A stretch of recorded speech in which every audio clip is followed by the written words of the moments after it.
নমস্কার বন্ধুরা, প্রিয়াঙ্কার পাকশালায় জানাই সকলকে অনেক স্বাগত এবং অনেক ভালোবাসা।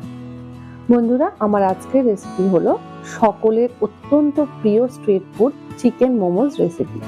শীতকালীন সন্ধেয় কিংবা গরমকালের সন্ধেয় চিকেন মোমো খেতে কিন্তু আমরা সকলেই ভীষণ পছন্দ করি।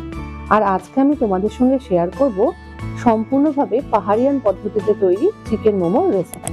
পাহাড়ে কিভাবে চিকেন মোমো তৈরি হয় সেটাই আজকে আমি তোমাদের সঙ্গে শেয়ার করতে চলেছি। তাহলে চলো শুরু করা যাক আমার আজকের রেসিপি।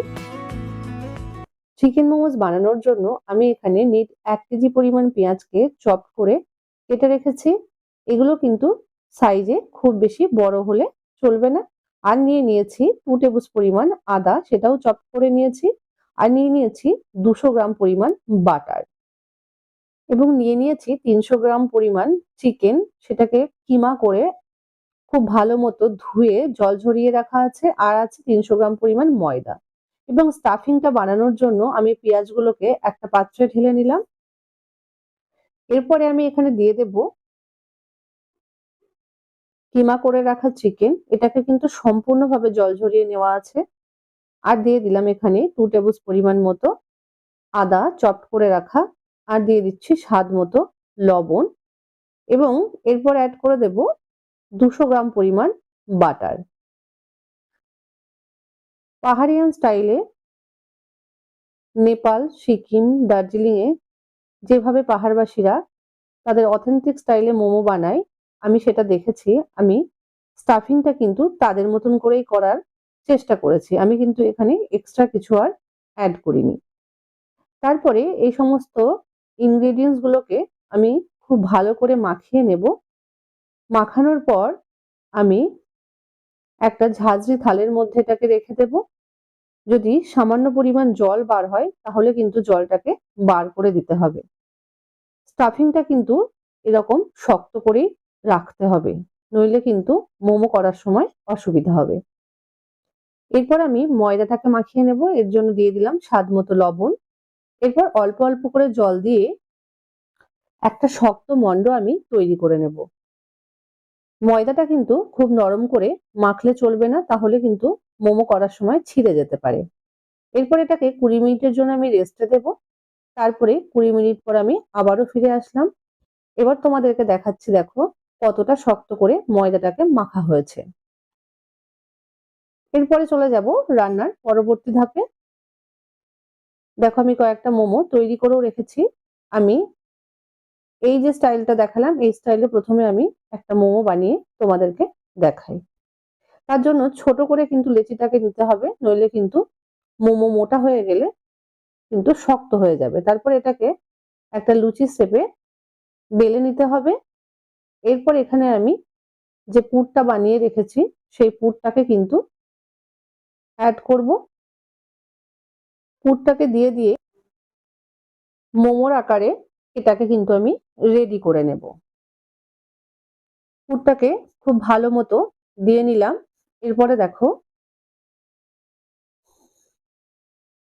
একটা দিক মুড়ে দিয়ে বাঁ হাতের দিকটা আছে ওই দিকটা টেনে ধরে ডান দিকের হাতটা দিয়ে কিন্তু এটাকে ফোল্ড করে করে উপরের দিকটা চেপে চেপে দিতে হবে এবং শেষের দিকে আসলে ওই দিকের মুখটাও কিন্তু ঠিক এইভাবে চেপে বন্ধ করে দিতে হবে এবং ওপরটা আরো একবার করে চেপে দিতে হবে যাতে পুরটা বেরিয়ে না আসে।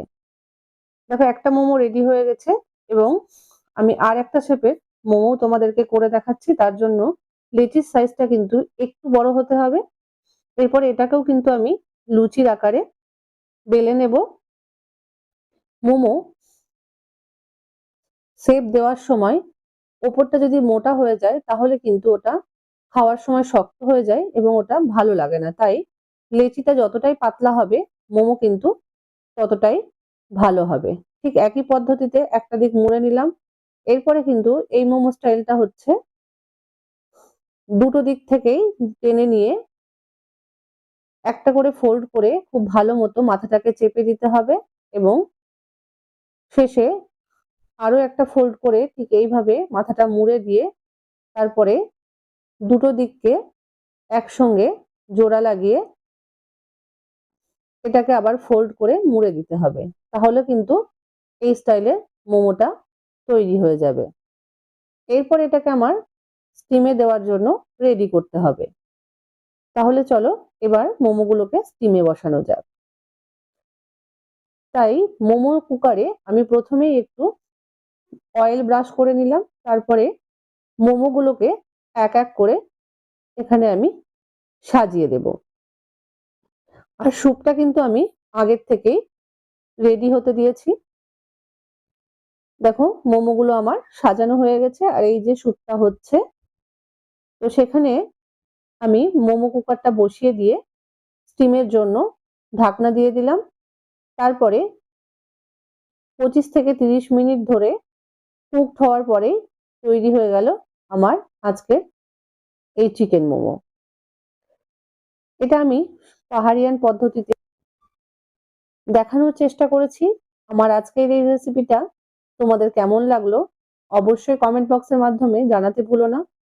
ভালো লাগলে একটা লাইক, কমেন্ট, শেয়ার এবং সাবস্ক্রাইব করে সকলকে পাশে থাকার জন্য অনুরোধ জানাচ্ছি। আবারও দেখা হচ্ছে নতুন আরো কোনো একটা রেসিপি নিয়ে। আজকের মতো আমি বিদায় নিচ্ছি। সকলে খুব ভালো থেকো, সুস্থ থেকো। আজকের মতো টাটা।